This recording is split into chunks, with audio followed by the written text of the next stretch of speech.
Welcome back, everyone. Politicians are reacting. Civil society organizations are also talking over the Executive Order 6.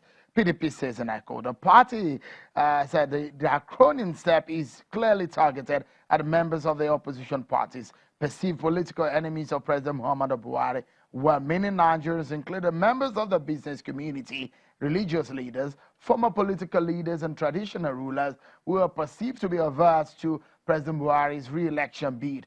The PDP further notes that this decree is a direct clampdown on our democratic order and an overthrow of rights of our citizenry as guaranteed by the 1999 Constitution as amended. A civil society organization, SERAP, is reacting also. They say it is repressive.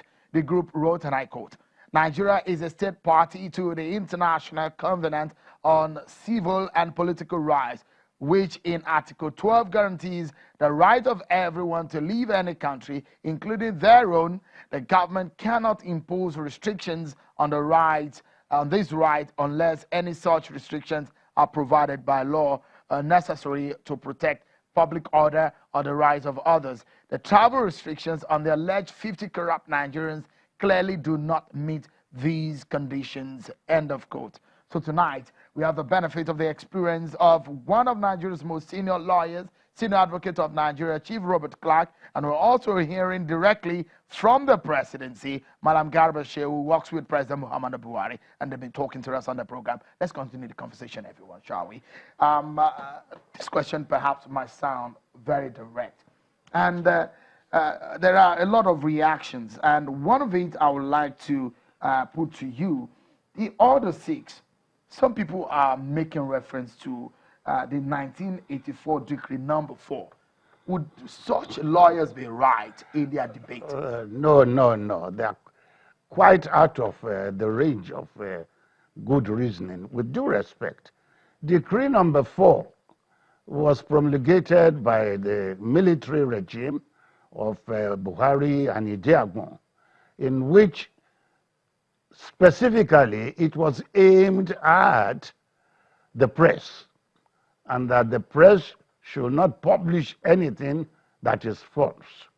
And anybody who does that will be liable to imprisonment. And actually, it has nothing to do with this. Essentially, this government is very clear in what it says. We are fighting corruption. Is this country corrupt or not? Is this country full of corrupt leaders? They are. Virtually, I can say, with due respect to whoever is the politician in Nigeria today, that 90% of Nigerian politicians are damn corrupt people. Really? They have been milking you and I, the common man. We cannot breathe in this country because of corruption. So if a government stands up today and is going to fight corruption, I will be the #1 backer. So anybody trying to throw, red herring on this matter is not correct. We are fighting corruption. Could one make an assumption that perhaps the president, like you said, that the only caveat or reason to impose restriction on anyone to travel is if they've gotten an interim order to stop a Nigerian from traveling? Oh, yeah. Is it possible that the president may have received such orders?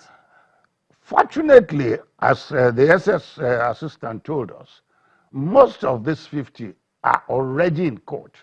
So if they are already in court, their movements are already restricted one way or the other through bail conditions.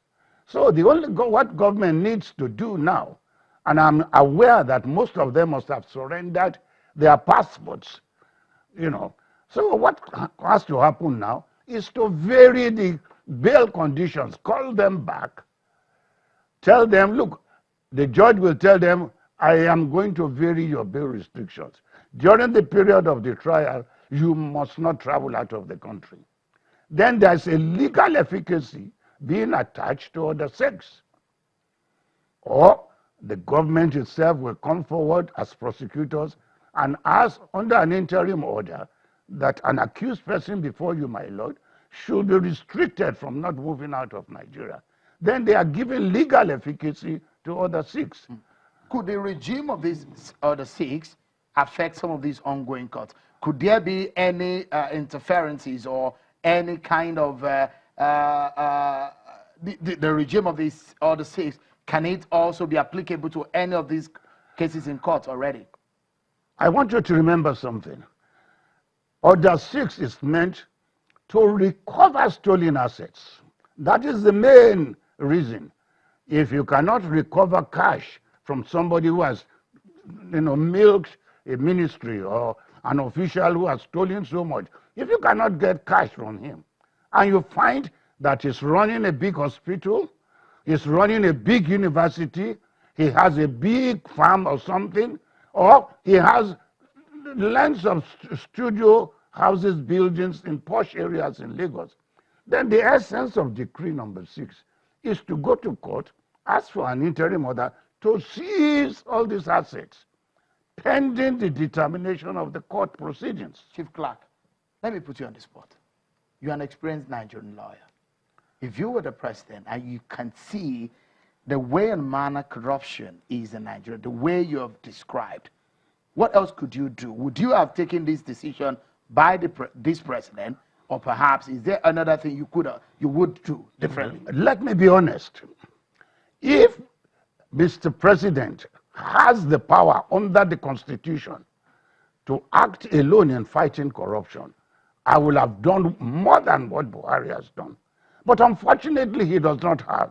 Now, for him to fight corruption to the end, he has to go to the National Assembly to ask for more powers. But you are going somewhere where you will not get a good reception. Why did you say so? Now you won't get it. In Nigeria, we all know it, that the citadel of corruption today is in the National Assembly and State Assembly and in the executive arms of the government.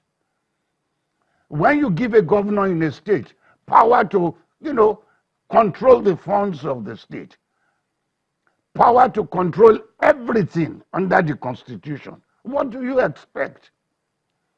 When you give Mr. President all the powers which they already had for the past 20 years under a democratic institution, and they have misused it, we are the laughing stock in the world today. A typical Nigerian child that goes to a university and comes out is not sure of a likelihood of any livelihood. It is very pathetic. And we owe it as a duty to come out and help anybody who is playing, that card. All right.